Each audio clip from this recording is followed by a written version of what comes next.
the messy middle of transition, why it feels overwhelming, and how to stop performing and start living authentically.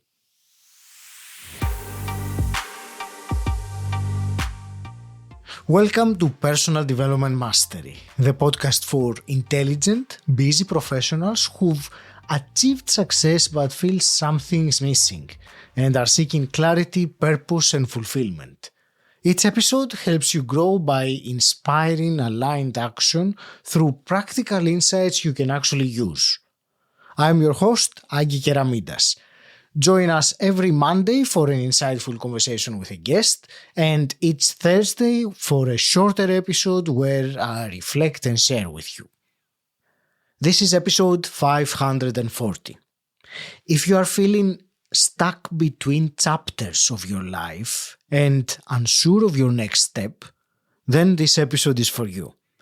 By listening, you will learn why self-doubt often intensifies during major life transitions and how to build self-trust when you need it the most.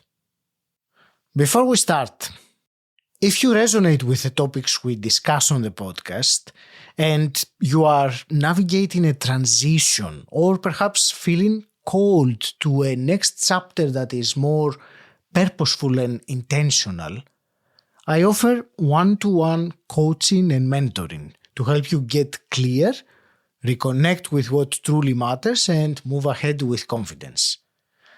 To explore what that could look like for you, visit personaldevelopmentmasterypodcast.com/mentor or just tap the link in the show notes. Now let's get started. My guest today is Becca Eve Young.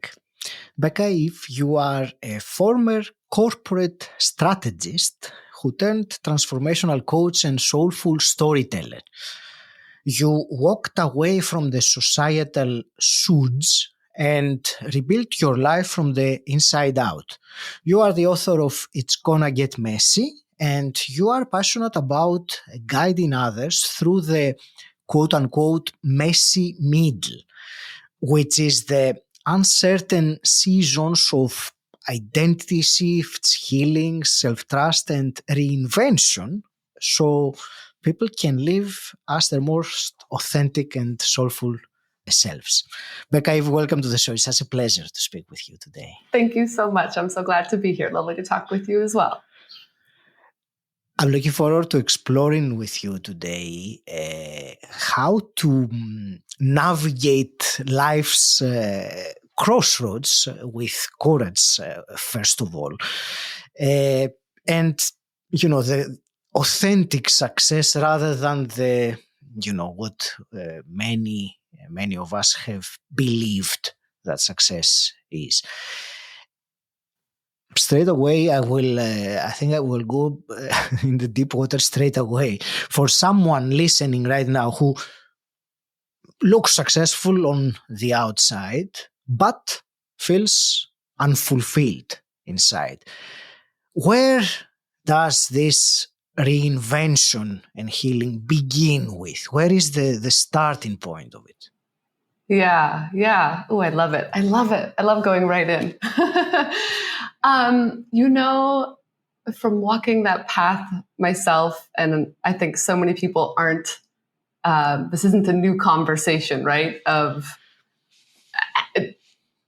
So first off, these people are not alone, but so many people have done this path, right? Of like myself included, the house, the car, the job, the degree, the things, the accumulation, and you're just,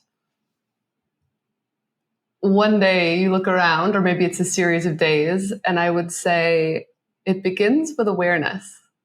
Mm-hmm. It begins with an absolute knowing that, and sometimes it smacks you right in the face, and sometimes it creeps up on you, but there's no denying the awareness that you feel in your being that this is not it. And it might come in different whispers of, this is not it.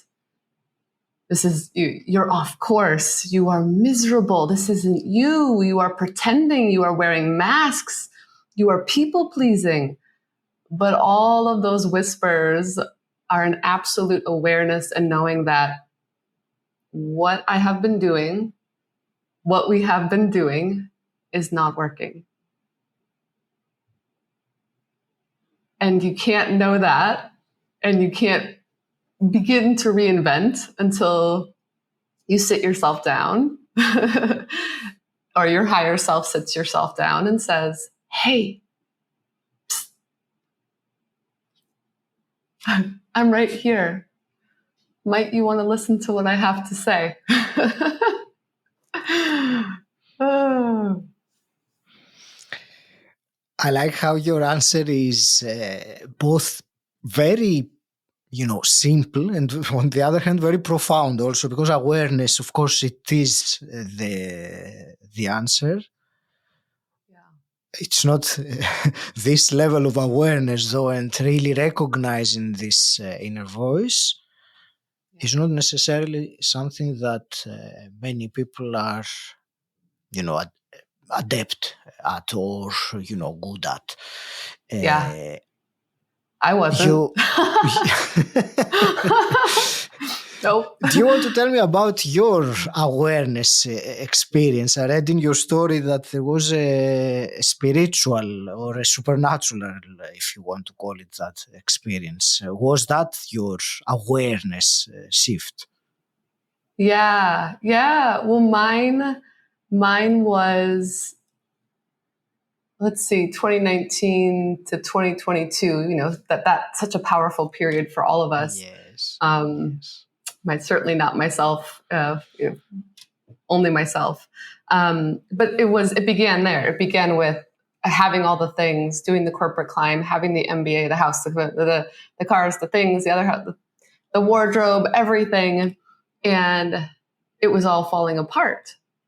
My marriage was ending. I lost a dear friend. I was working abroad during the pandemic in Mexico. I was laid off. The border shut down. I was stranded alone. I had no home to go back to. My friend committed suicide. And I found myself completely alone for the first time in my adult life. With nobody around, no TV, no media, nothing to tune into but myself. And I realized, I'm like, how is it possible that in nearly 4 decades, I had never once tuned in to myself? I had numbed my way through. And so as I sat in my timeout from the universe with literally dirt road, the road was covered in dirt. They locked everything down. People were not traveling. There was no airport. They wouldn't allow people to drive. I was literally stranded with myself.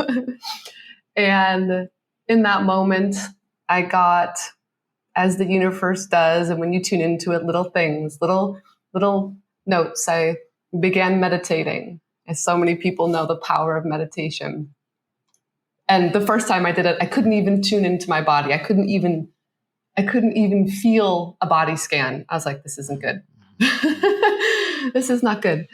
And so it was meditation. I turned off the media. I was in nature. I was grounding. Someone handed me The Power of Now, as so many of us get handed that special book. And all of a sudden, but not suddenly at all, I just realized I've been playing and listening and this unwilling actor in this societal script. I'm like, I did not know I was cast in this play. I did not sign up for this role. And so we're all a part of this play unknowingly until we know. And it is the play of, there's 8 billion souls on this planet, and there's just one form of beauty. There's just one form of success. There's just one form of fulfillment. And it's in media, it's in magazines, it's on billboards, it's everywhere. it's in your ears, it's in your eyes, and they don't call it TV programming for nothing, right? It's all silently behind you, telling you that this is what you should be doing. You should. And all of a sudden, all that turned off, and I'm like, oh. And all these whispers of awareness of myself, my own being, my own internal compass started to turn on. Mm-hmm. And that's where I started to realize that's where, for me, that awareness, that's where reinvention begins. And reinvention sounds like this big, mystical, boulder that you have to move. But so often in life, it's wildly complicated, yet so ridiculously simple. It's so simple, and we wildly overcomplicate everything. we wildly overcomplicate everything. And so that's where it began for me. But as I experienced all this loss, and as sometimes we have to take down to that, bottom basement moment of on your knees, sobbing, snotting out of your face, you're just like, what? Help me. Is in that moment. And this is when I thought it was as low as it could get. And I lost my dad on top of all this. And this gets me every time, even 5 years later. He came to me and took me right out of my body and showed us without a shadow of a doubt where we all come from, what we all are, what we are all made of.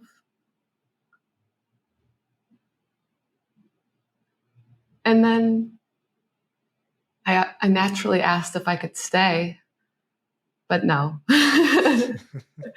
Boom, right back into my body. And I'm like, and so the story of it's going to get messy is like what happens in that moment, what happens after that moment,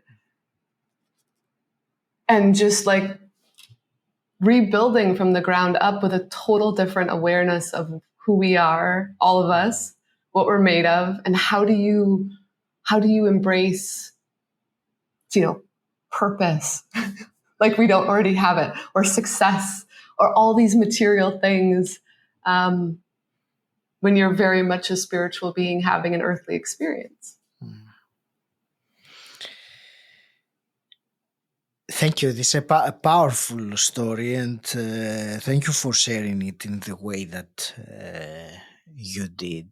There was one phrase you said about there being an unwilling actor in the script, and I think that metaphor of playing a role, a specific role on a specific, perhaps, theater, if you want.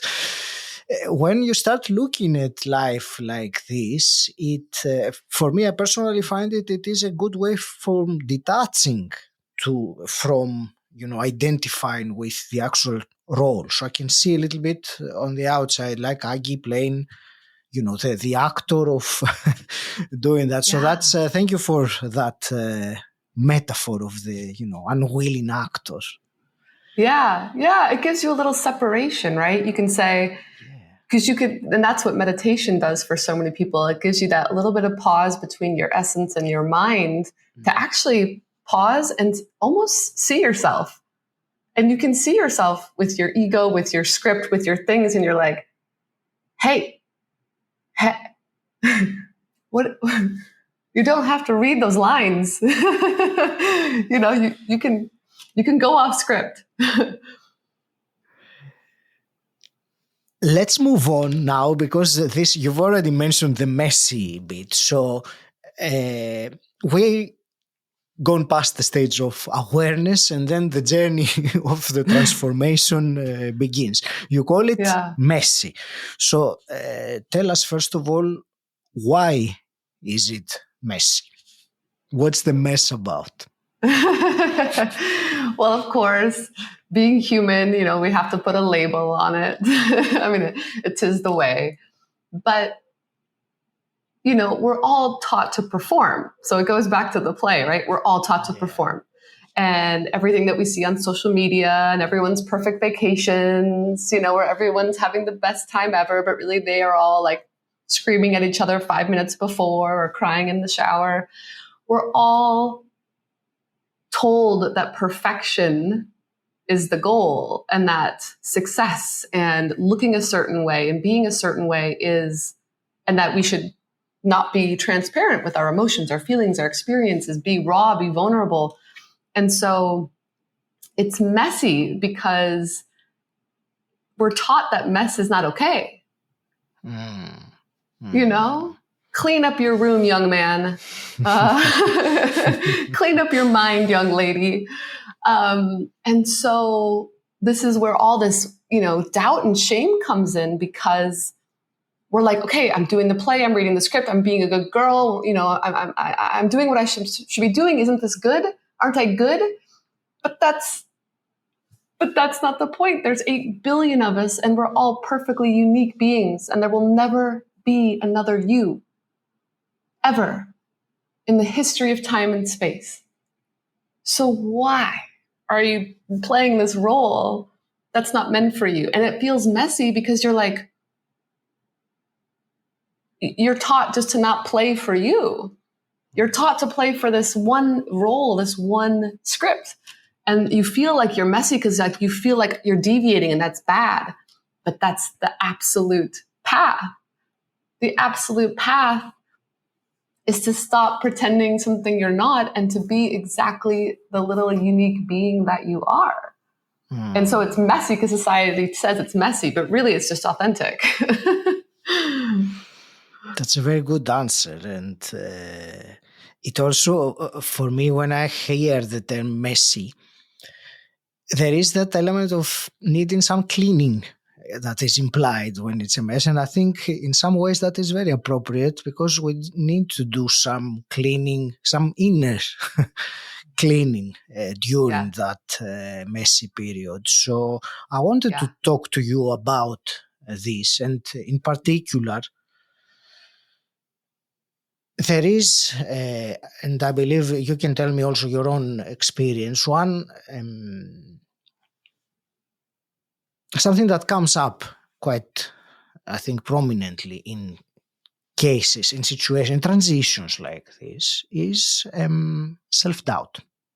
Whether indeed living, the previous role was the right thing to do, or even whether you will be able to perform so well in another role. I'm sticking for some reason with the analogy of the actor in the role, but I like it. Yeah, I do too. So tell us about this kind of cleaning and, self-doubt. Let's talk about this for a while. Yes. Oh man, self-doubt is the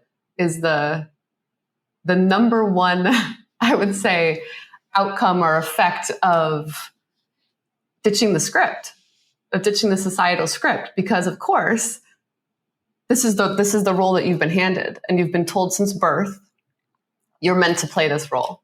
Mm-hmm. And then all of a sudden you realize, no, that's not true to me. And so of course there's mounds of self-doubt that pour onto you, because all of a sudden you're not choosing to like ask outside of yourself for direction, which is what we're all told to do.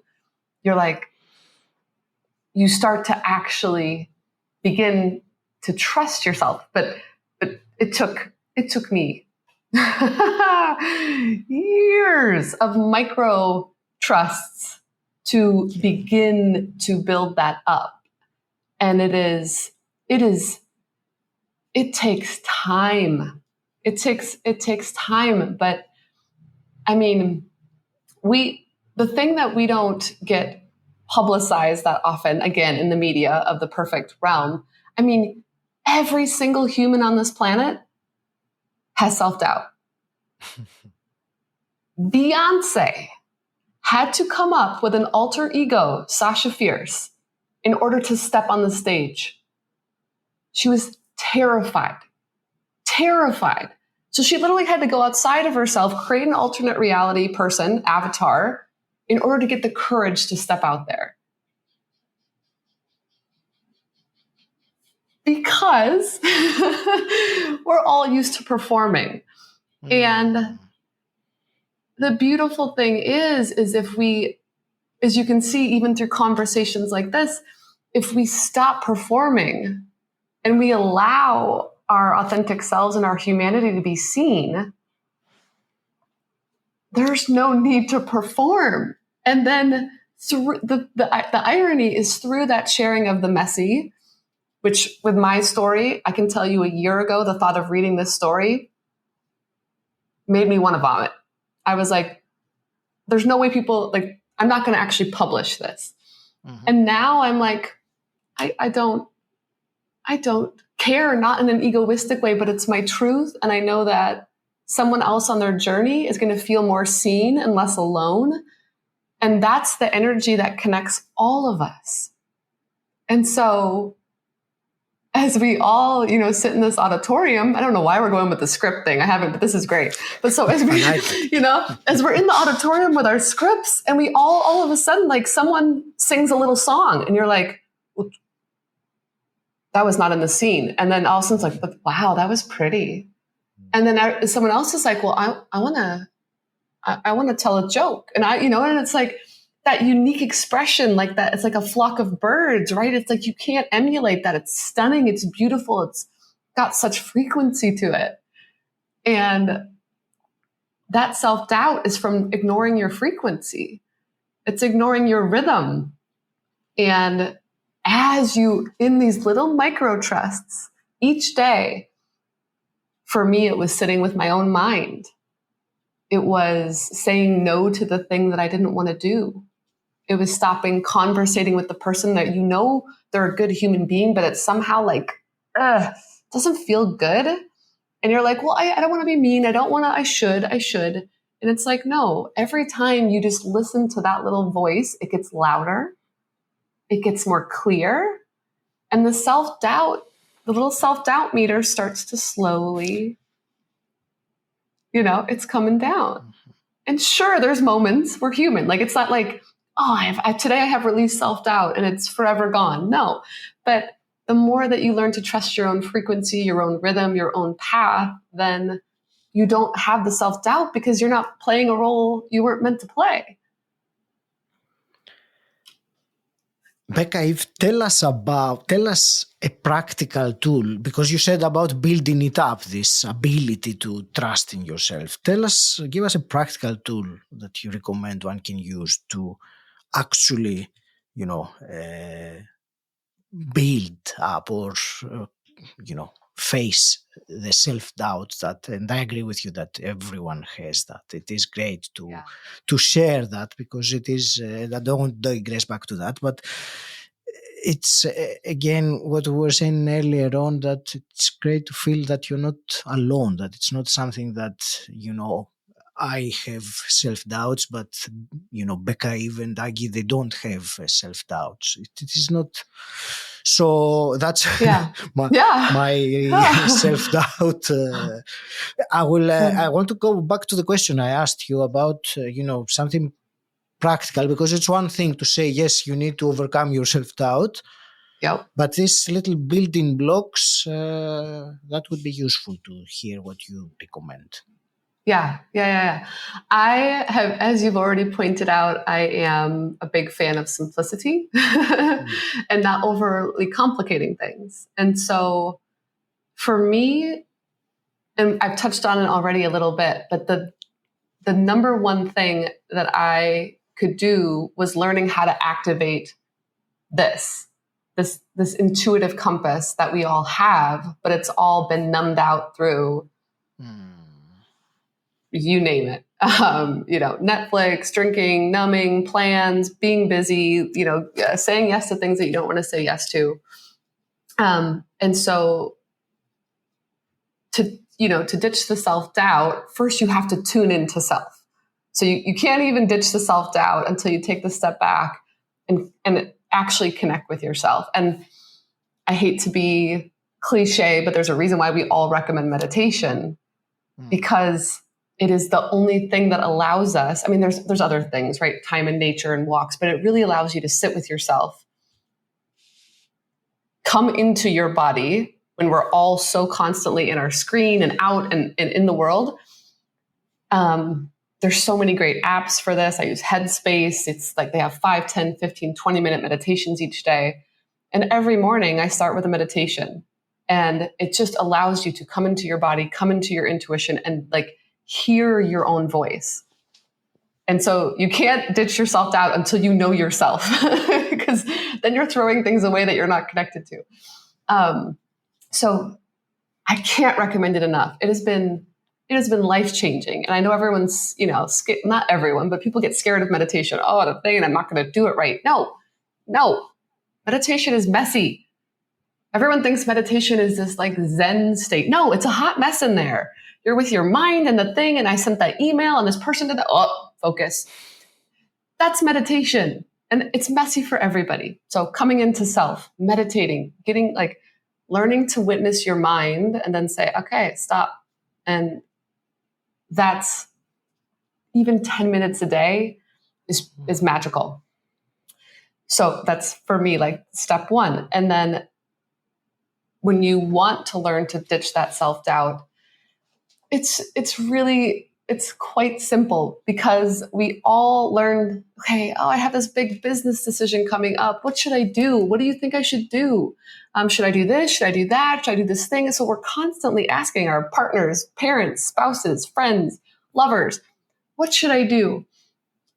Stop doing that. I mean, yes, you can ask your friends for advice, but no one is walking your path. No one has the energy, frequency, experience, past, present, future. We won't talk about what comes before this life and what comes after this life.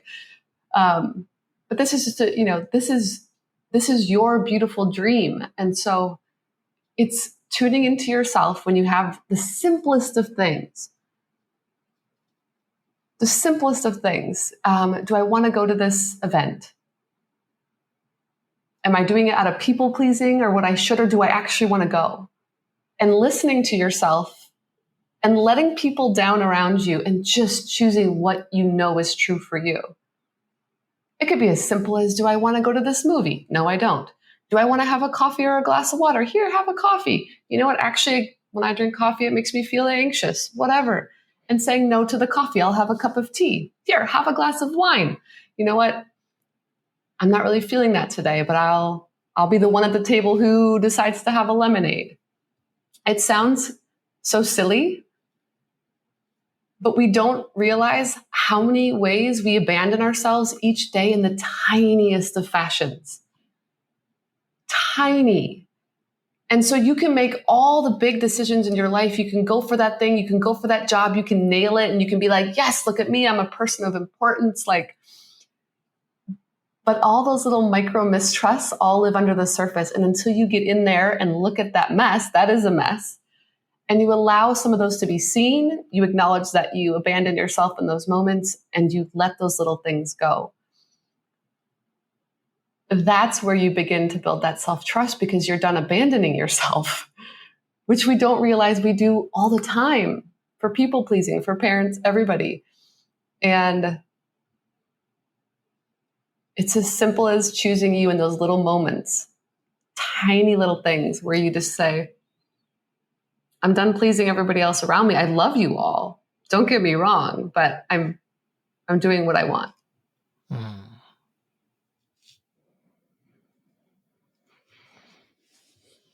Thank you. It does come down in the end to, being knowing yourself and being able to be present and feeling or listening or understanding what the Yeah.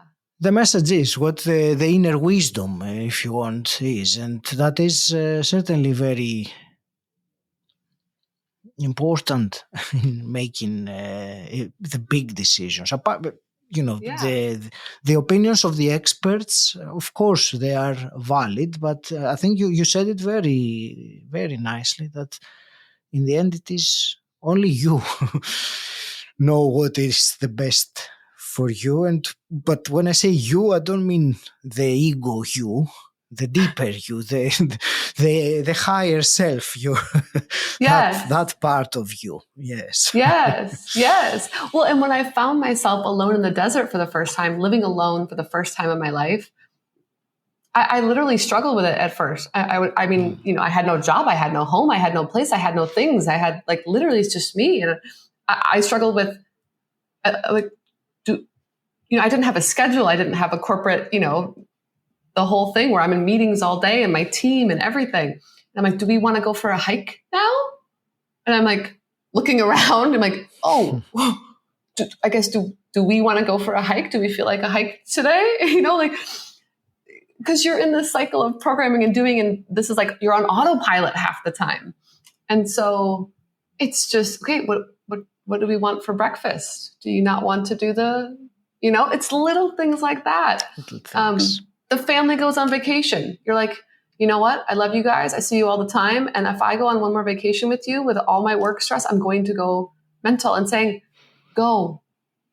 I'm going to stay home. Because you feel like you have to please everybody around you. And sometimes that, at some point that catches up with you, we'll just say. Definitely. Yes. And, the little things and the little moments, those days or those hours that we don't do what we would like to do, or we do, that this comprises our life when you think about it. Yeah. Becca, it's a really fascinating conversation. I will have to start wrapping things up little by little. First of all, I wanted to ask, how can someone listening or watching this can stay in touch with you? What's the next step for them to take to connect? Yeah. Oh, I love connecting. Of course, I have a website, beccaeveyoung.com. And there you can find links to my social media. I'm on Instagram is one that I particularly love. And also you can find links there to my book, It's Going to Get Messy. It comes out September 30th. It is the 5-year anniversary of my dad passing. And it is dedicated to him. And there's a bit in the book there about, there's a fun dad twist that even beyond the moment in time that we shared. So it's a bit of a co-creation with his soul and my soul on this one. So, I would love to connect further outside of this lovely conversation. Thank you. But I also have two quick questions that I always ask. And the first one is, what does personal development mean to you? One of my favorite activities. It means coming home to yourself. It really does. Whatever that is. Someone telling you since you were 8 that, you love to play the guitar, but, oh, no, that's not a good career path. I need you to be a doctor, or I really like shadow puppets. I don't care. Whatever your heart and joy, that thing that calls and pulls to you. Everyone has that something that they're just like, really, you're passionate about that? I'm like, go get it. I'm like, I'm over here. But personal development is coming home to what you want to invest your precious time and energy into, and where you share your unique spark. And hypothetically, if you could go back in time and meet your 18-year-old self, what's one piece of advice you would give her? Ooh. Ooh.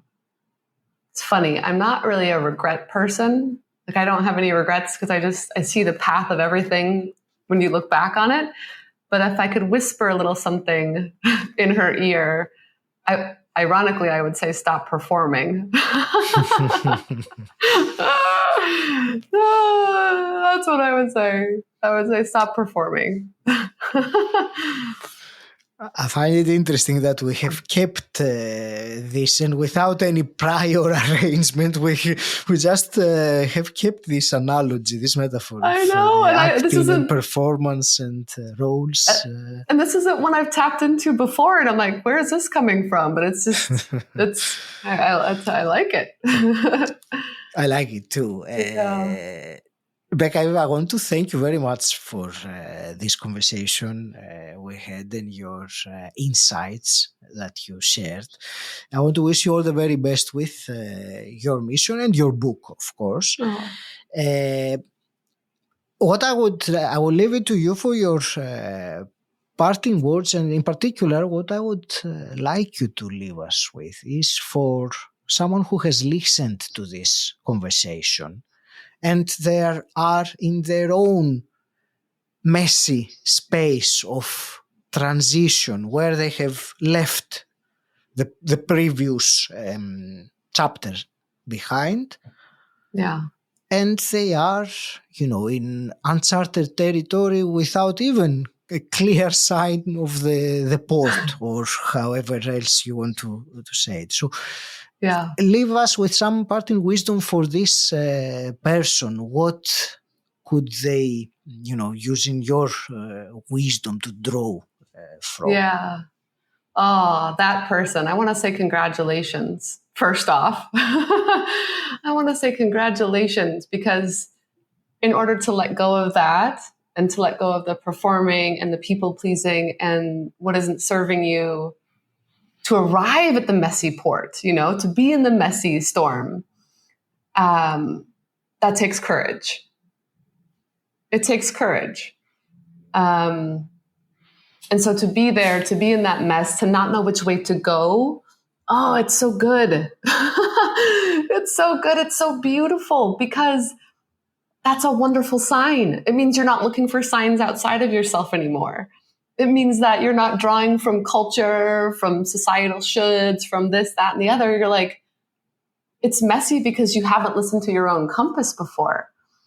And like anything in life, there's that duality of light and dark.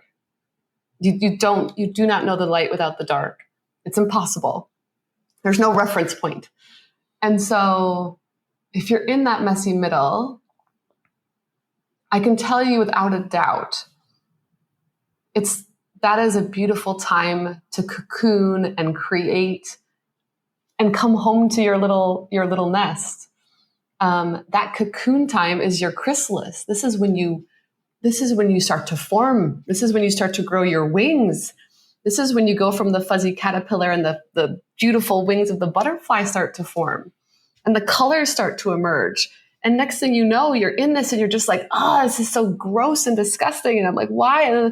But you don't realize what you're forming through sitting in all that mud is your lotus. Like, that's what comes. No mud, no lotus.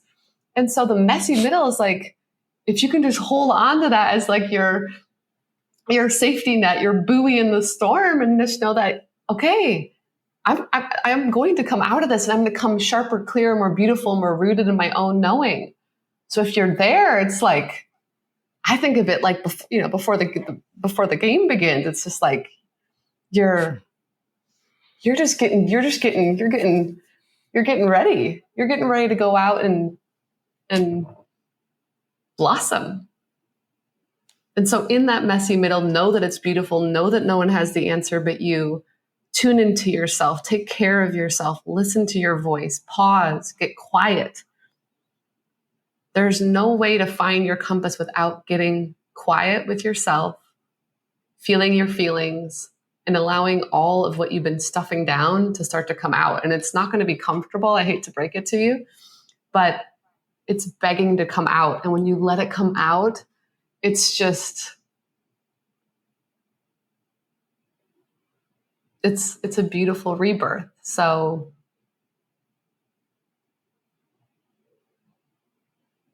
man, maybe I need another messy middle. I love the messy middle. It's when you get to reinvent and come home to yourself. So,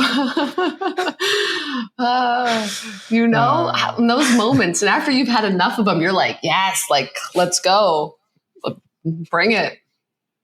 Because it's all a chance to expand and grow and learn. So thank you. It's a beautiful thing. It's a beautiful thing. And thank you. I really enjoyed talking with you. Thank you so much for creating just like a really wonderful space to share and talk about this and be authentic and allow people to have a place to go when they're feeling, off course, and to create a space where people can get guidance to find that inner compass. Like, that's a beautiful thing. That's a beautiful gift. So thank you for doing that. Thank you for listening to this conversation with Becca Eve Young. I hope it has given you a fresh perspective on embracing uncertainty as a powerful part of personal transformation. If this conversation inspired you or gave you something meaningful, consider supporting the show. It's like buying me a coffee in return for the value you received. Visit personaldevelopmentmasterypodcast.com/support or just tap the link in the episode description. Until next time, stand out, don't fit in,